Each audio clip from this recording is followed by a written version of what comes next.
Our next speaker is Kathleen Burk, who is a professor in modern and contemporary history at University College London. She's a specialist in Anglo-American relations and on finance and foreign policy. I'd just briefly like to draw your attention to a few examples of her many distinguished publications. For instance, her biography of the noted British historian A.J.P. Taylor, which is called Troublemaker, The Life and History of A.J.P. Taylor. And, of course, Old World, New World, The Story of Britain and America from 2007.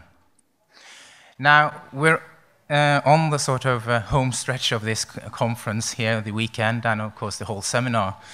So today we've given her a challenging title to talk about the subject of the coming of the American century. So please welcome Professor Kathleen Burk.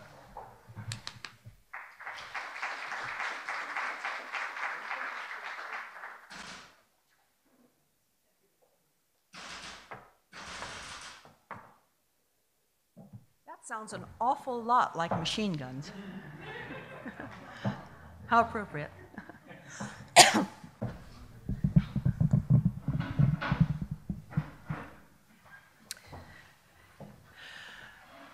Well, what actually do we mean by the American century? What we cannot mean is 100 years of American predominance. If anything, in 1914, it was more the British century. At that point, of course, it was really no one's century. And the First World War was fought to prevent the 20th century's becoming the German century. Yet looking back, it can seem as if a hugely powerful United States has been around since time beyond living memory. Potentially, it has been. In actuality, it has not. Indeed, if there had not been a World War I, would the US have then emerged as a great power when it did, thereby making the subject of this lecture plausible? And there is a further point. The position of top great power was not an open one. In order to assume that position, the US had to climb over a badly wounded Great Britain.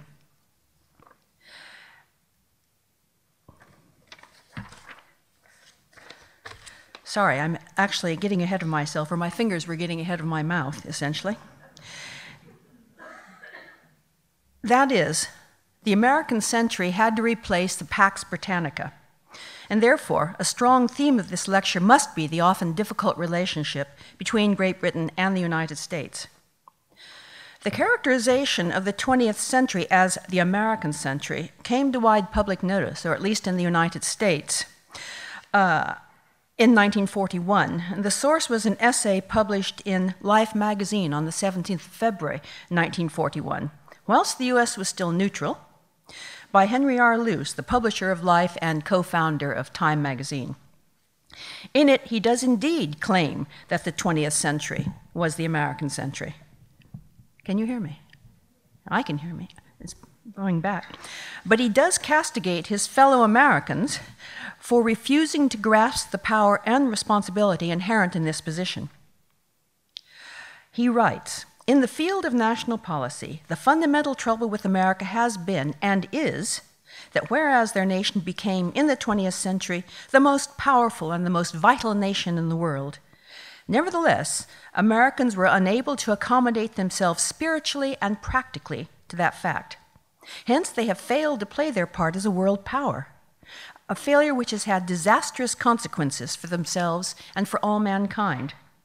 And the cure is this," he says, "to accept wholeheartedly our duty and our opportunity as the most powerful and vital nation in the world, and in consequence, to exert upon the world the full impact of our influence, for such purposes as we see fit, and by such means as we see fit." Had Luce lived long enough, he would have seen the US do exactly as he suggested. Yet for the first 40 years of the 20th century, the US had indeed behaved as Luce claimed. If one looks at the First World War and the 2 decades thereafter, the behavior reminds one of the British historian A.J.P. Taylor's description of the Germans in 1848.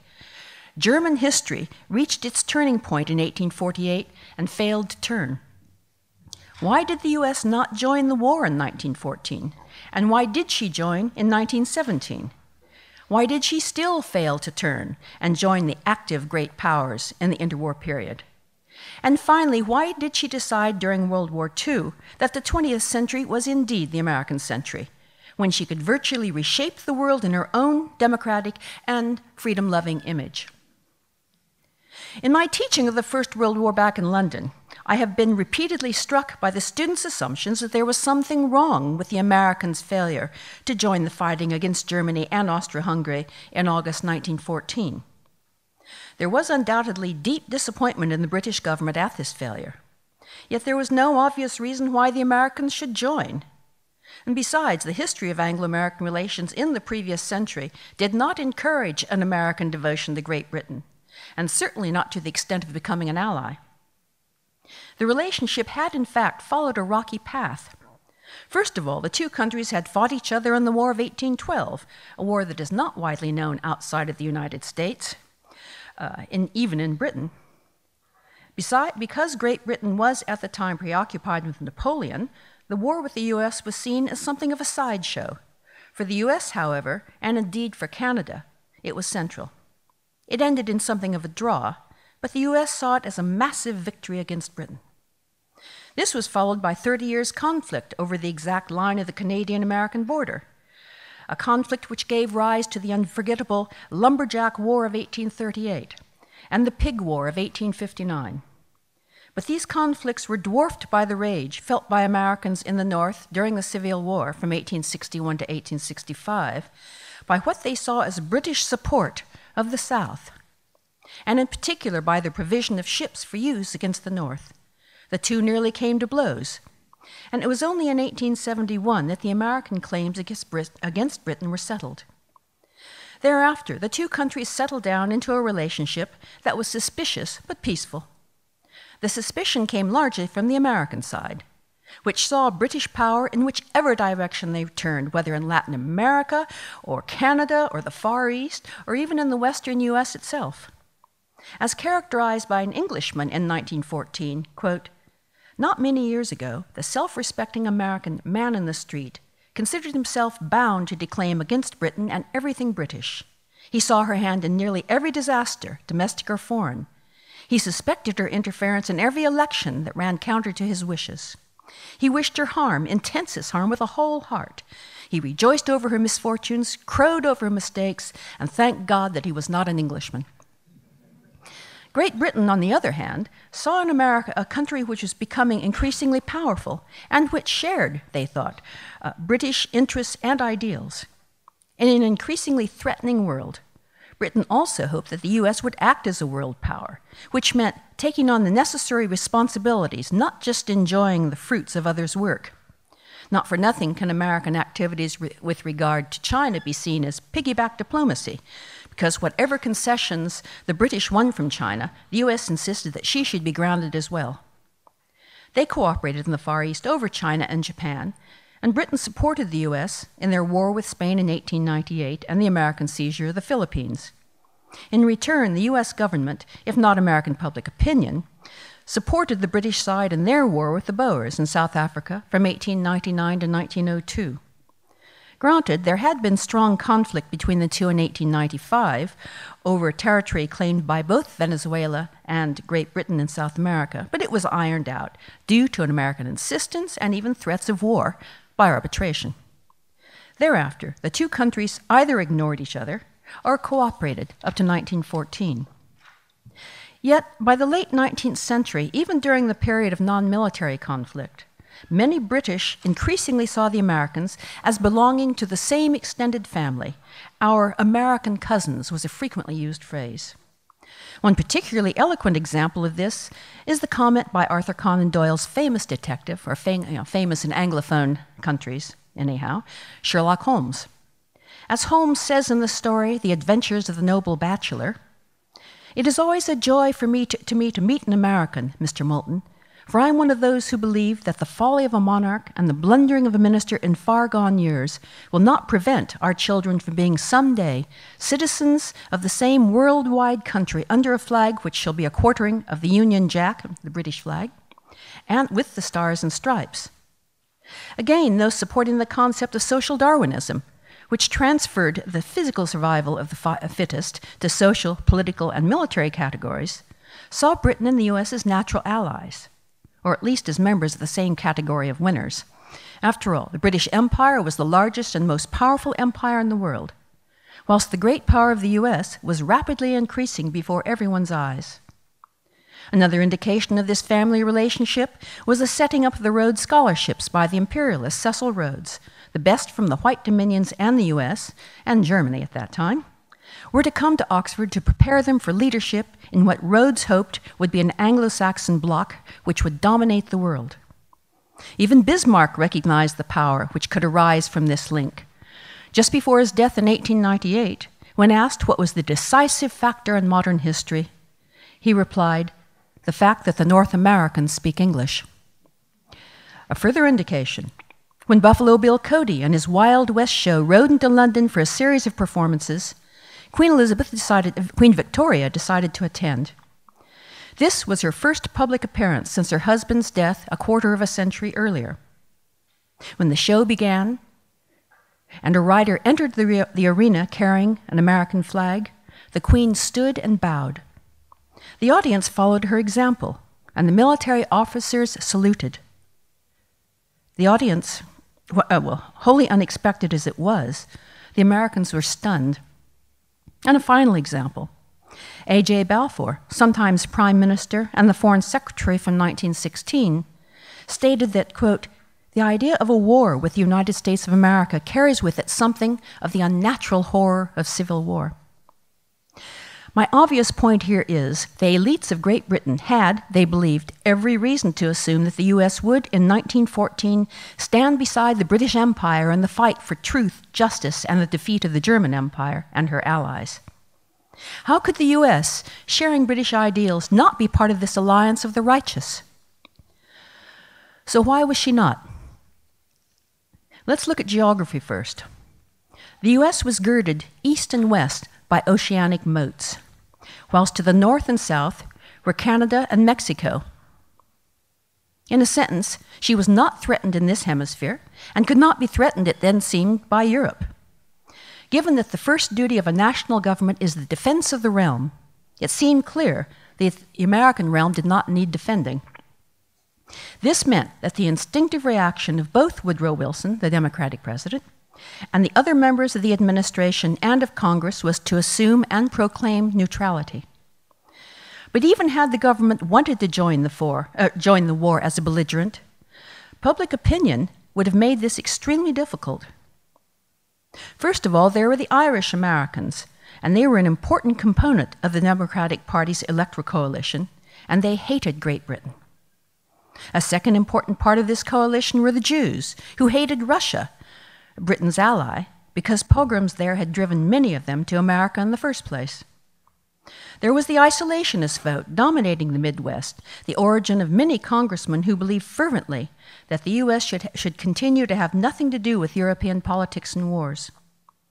Furthermore, one should not forget the German community, many members of whom seemed to feel more sympathy with the fatherland than they had had when they left it.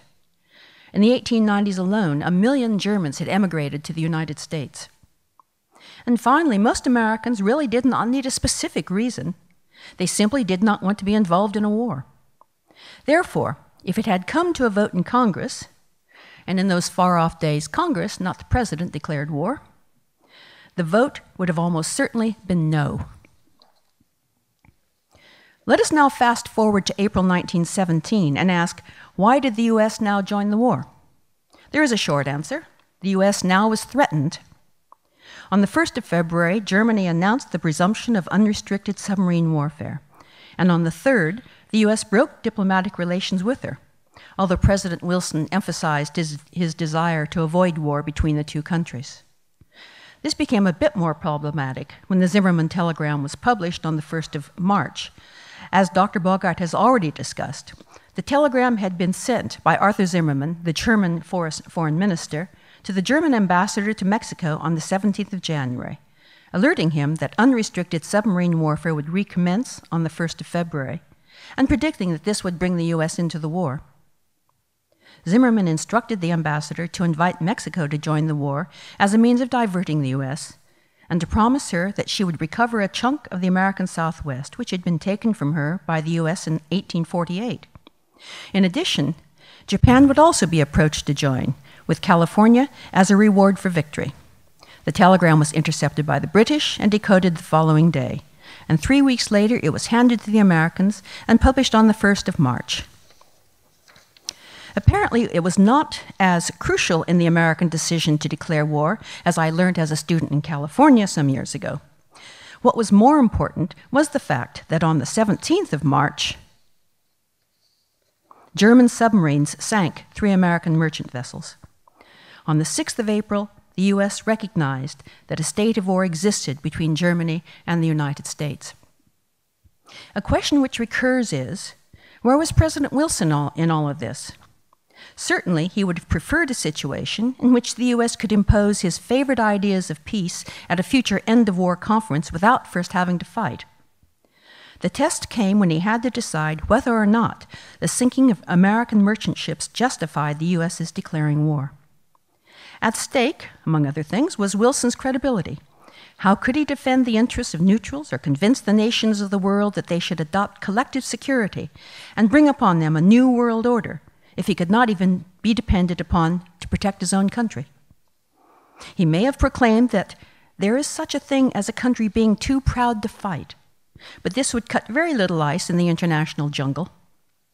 A great power had to be prepared to go to war. How important was the U.S. to the outcome of the war? Overall, the U.S. provided 3 major components of the victory of the Entente powers: Great Britain, France, and Russia, and the smaller or later allies. First of all, it became an industrial powerhouse, the major supplier of food and munitions, and, with Great Britain, of money. Secondly, it provided soldiers, sailors, and Marines. In 1918, they totaled 2,900,000, the first 150,000 of which went to France in March 1918. With the promise of endless supplies of Midwest farm boys to swell the ranks. And thirdly, they provided the morale-raising assurance that, with the U.S. in the war, Germany was not going to win. Looking at things more closely, however, we have to divide the period of American neutrality from August 1914 to April 1917 from the period of American belligerency. Whilst the U.S. was neutral, all supplies and funds came from the private sector. During this period, Britain herself financed or guaranteed the purchases in the United States of, besides herself, France, Russia, Italy, Belgium, Greece, and Romania. To do this, she needed to pay with dollars, and in order to acquire them, she sent gold over in ships, she bought American stocks and bonds held by Britons to resell in the States, and she borrowed funds by issuing loans in New York.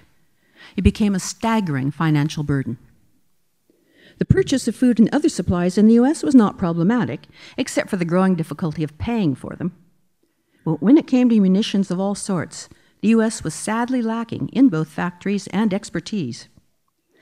There were not enough armaments factories in the U.S., for example, to provide the rifles, artillery, and ammunition the Allies needed. And Americans were loath to build such factories, since what would the owners do with them once the war was over? The answer was for the British to finance their construction. But then, what about the expertise and experience required to produce munitions? A badly made shell would blow up in the gunner's face, and a badly made rifle would jam. There was the added problem here of sabotage by pro-German agents, probably the cause of some otherwise unexplained explosions in armaments factories. The answer was for the French, the British, and the Russian governments to send out inspectors to the factories who could advise on production and watch out for attempts at sabotage. But then, how to get the results to ships in order to ship them to Europe, where, when amongst the large German-American population, there were undoubtedly those who would like to destroy them on their way. The Allied governments installed guards on all of the modes of transport taking these goods to the ships. And what about the ships? Might they be sabotaged? They, too, had to be watched and inspected. By 1917, the British alone had 1,600 members of its purchasing mission in the US engaged in all of these tasks. By the end of the war, there were 10,000 Britons involved in the production, purchasing, inspecting, and transporting of these American supplies to Europe. The whole enterprise, when combined with the need to finance the purchases of her allies, nearly bankrupted Britain. As for the US, she ended the war a massive financial and industrial power. Once the United States became a belligerent, she herself took over the financing of the Allies and the decisions on production and purchasing. During the remainder of the war, Britain no longer had to borrow money from the private sector. Instead, she borrowed it from the United States Treasury at a rather high price in the end. These were the war debts, the existence of which was to cause intense bad feeling between the US and her wartime allies in the 1920s and 1930s. The Allies wanted the debts canceled, and the Americans wanted them repaid. Another product which the British had been buying was ships. German submarines had wreaked such havoc on shipping that by the end of 1916, Britain had barely a month's worth of wheat left. When the US joined the war, she took over all of the ships which the British had ordered, to Britain's dismay, as well as ordering many more, and by the end of the war, US shipyards were producing a ship a day. All of these components were vital, but fresh soldiers were even more vital. And finally, there was the psychological assurance that the Entente could not lose. No one was more convinced of this than the Americans, who were thereafter inclined to believe that they had won the war.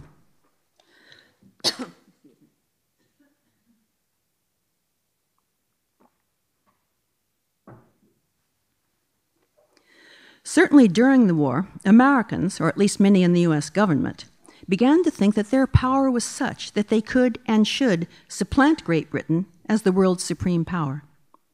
In 1916, President Wilson called for a US Navy second to none, a navy that he could use as a diplomatic weapon against the British. The US Secretary of the Treasury worked to weaken the British financial position so that the dollar could replace the pound as the world's premier currency. And indeed, President Wilson himself told his advisor, Colonel House, with some satisfaction, that Britain and France would have to do what the US wanted at the peace conference, because by then they would, quote, be financially in our hands. A financial weapon does not always work, and it did not at Versailles. But it does, in general, facilitate a strong foreign policy. In 1919, the US replaced the UK as the world's supreme financial power, a position that she still holds, and which she uses, as did Great Britain in her centuries of power, both to conduct her own foreign policy and to attempt to influence those of other countries. At the end of the war, Americans believed that the United States was the most powerful country in the world. Some historians today agree with this, but I do not. Fundamentally, to be a great power, a country requires two things: resources and a sustained will to power. A country also needs the continuing ability to project this power and a willingness to use it. For the US, this willingness was episodic. Yes, during her participation in the war from 1917 on. No, during the interwar period. And yes, when, yet again, she was bombed into war.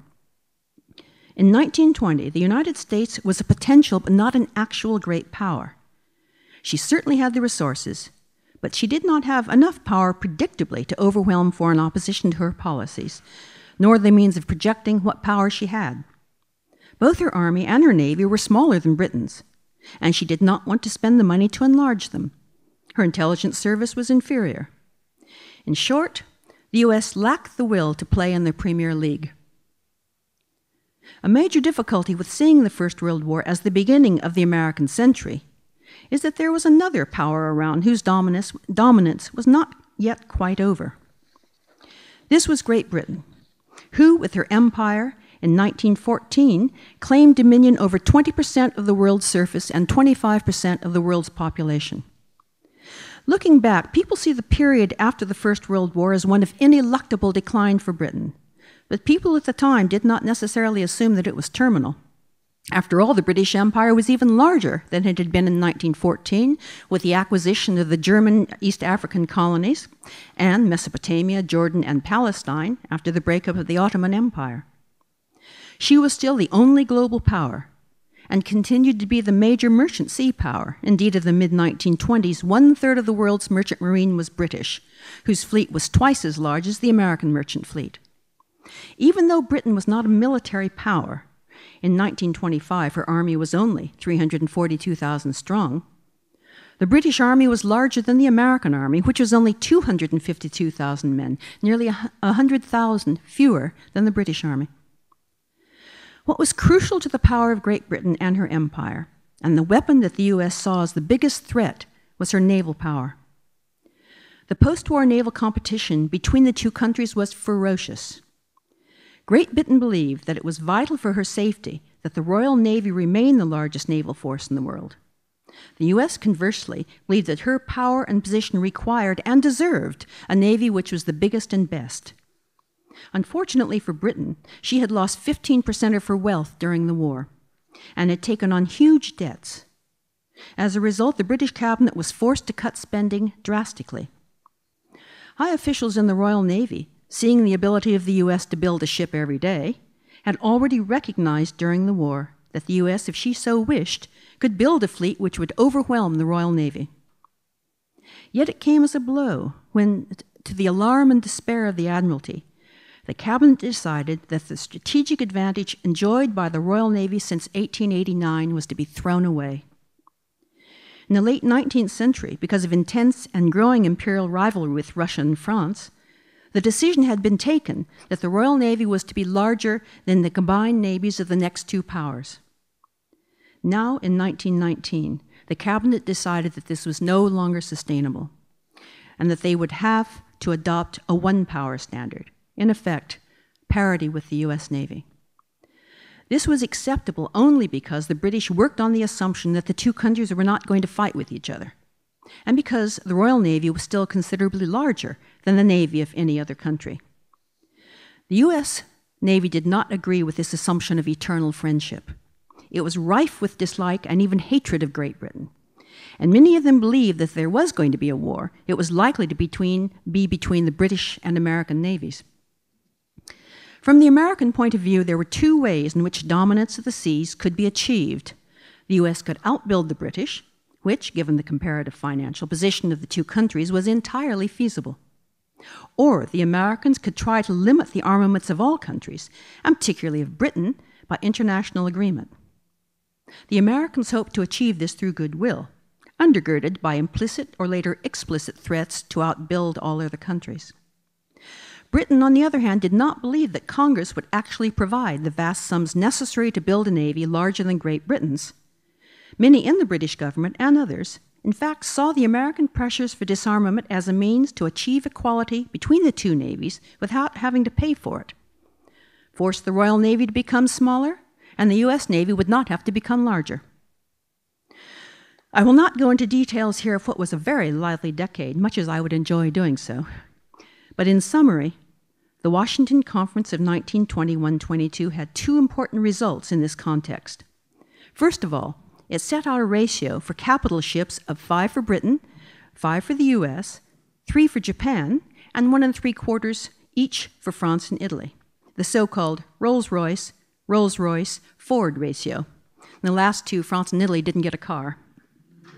But secondly, the US forced Great Britain to give up the Anglo-Japanese alliance, which had served the UK very well since 1902. It had been Britain's first peacetime alliance, since her treaty with Portugal in 1422. Japan was insulted by Britain's failure to renew the treaty. Importantly, it also removed any ability that the UK might have had to limit Japanese threats to British possessions. Nevertheless, there was now agreement to limit capital ships, but Britain and America had been unable to agree on the limitation of cruisers. The US wanted fewer but bigger, whilst the UK wanted more but smaller. A second disarmament conference in 1927 ended in uproar and rancor. The British cabinet could not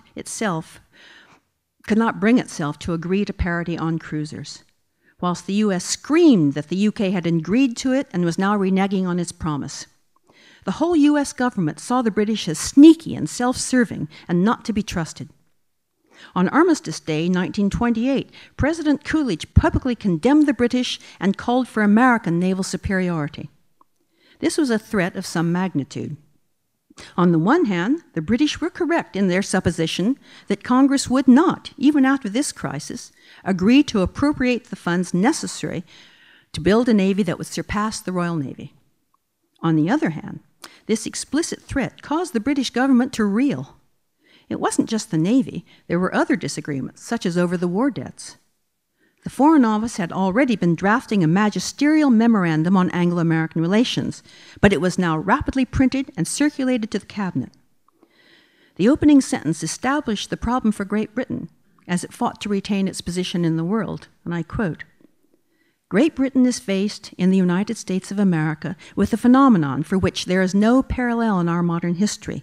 A state 25 times as large, 5 times as wealthy, 3 times as populous, twice as ambitious, almost invulnerable, and at least our equal in prosperity, vital energy, technical equipment, and industrial science."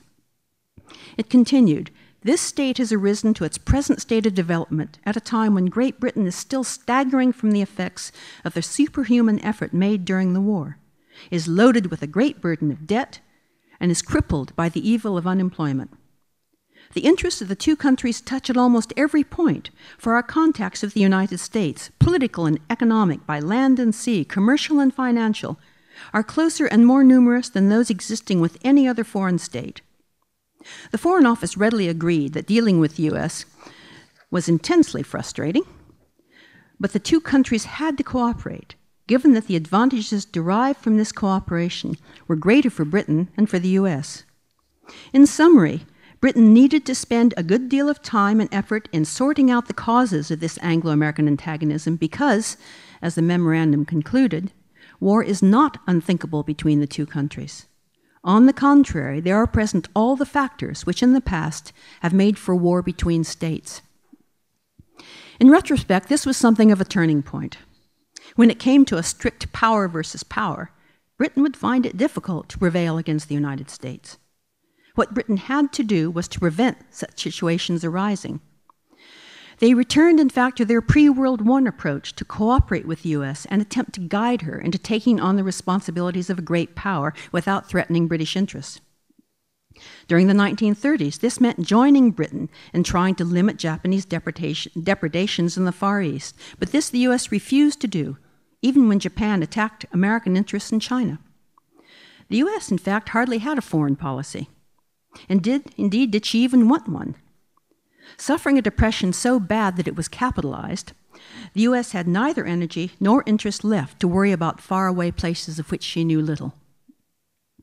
What you had during the interwar years, then, was a very curious combination of motives, desires, and fears on both the British and American sides. The British, of course, wanted to remain the dominant world power, but she wanted the Americans to do their part. I'm going to now bellow. To do their part, I can find it. But she wanted the Americans to do their part in confronting international problems, such as the German-French imbalance in Europe and the threatening rise of Japan in the Far East. The Americans, of course, wanted to supplant the British as the dominant world power, but too few wanted either to confront such international problems or to pay for the military forces that would enable the U.S. to do so. I think, therefore, that we have to agree that the American century was still to come. The First World War gave the Americans a taste of what international power and responsibility was like, and they didn't like it. They still felt safe behind their moats. Granted that they had been attacked by German submarines, many nevertheless believed that if Americans remained fervently and completely neutral in word, deed, and commercial transactions, they could escape a war which would have nothing to do with them. In the end, they could not. And only with the Second World War and its aftermath did Americans take on the cloak of supreme leadership. It is unique in recorded human history for one supreme power, Great Britain, to hand the torch to the succeeding supreme power, the United States, without a war between them having been fought. But as I was falling to sleep last night, one thought did occur to me.